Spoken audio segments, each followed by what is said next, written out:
I can start, and just I think about context. So obviously, we're still in the COVID-19 pandemic, so it's been challenging as a result. Um, but the day after Laura and Alden came home, I woke up, and as they were still sleeping, there were a handful of people that felt I needed to call and wanted to call and share the news with, including my brothers and some close friends. And I think it was that important to me to get in touch with that group. And I'm very lucky in that they're all still a very close part of my life, our life today, in certainly the context of the pandemic. So as much as we can't see a lot of people physically, but that support is, for me, it was people showing up, checking in, dropping off food, and I think our relationship, and maybe this is for myself, my group of friends, maybe it's more males, or maybe it's the pandemic, but I think that core group of my closest friends, I don't think our relationship has changed that much. One of Dave's best friends got diagnosed with cancer like a month before Alden's diagnosis. And I'm close with his wife, and they have a daughter who's 2 months older than Alden. And it's an interesting example of the fact that they were kind of in the weeds emotionally at the same time. I have an easier time connecting with the wife, and it's that affinity with grief, and just that knowing of that life is so uncertain and we can't control it. And I do feel like I have some apprehension about life post COVID.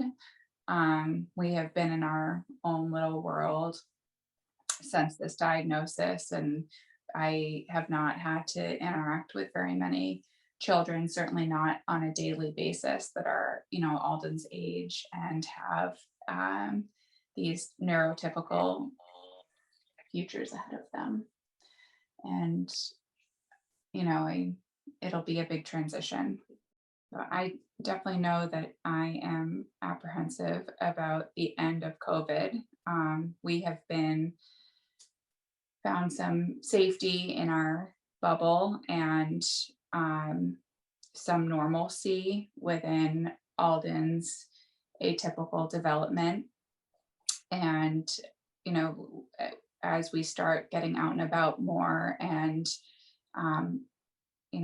playground trips become a thing again, and we have gatherings with our friends who have children and siblings who have children the same age, there will be a new recurrent confrontation with this reality that Alden is different, and that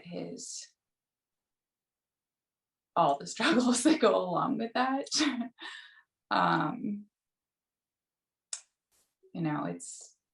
Dave is, I think, perhaps better at compartmentalizing and just having a friend gathering be a friend gathering, and a distraction, and just what it should be, a nice afternoon outside.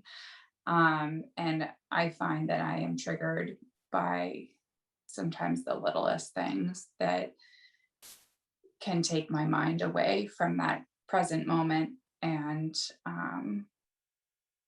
take me to a place where I'm kind of battling this grief wheel, frustrated or angry, or a moment of disbelief of I'm not going to have that, or and it just sucks you out of that present moment, and then you can work your way back in. But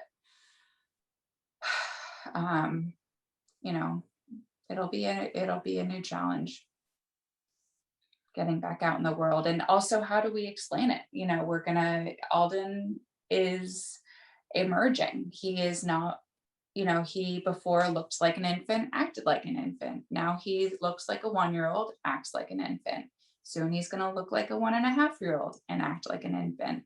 And so, there starts to be these question marks in people's eyes. People say, oh, he's so big. And it's because he's so infantile, but growing. And so they're just, certainly that's one of the things that I am anticipating. And some days it'll be easier than others. And I think a lot of that will have to do with the person receiving the news and how I deliver it.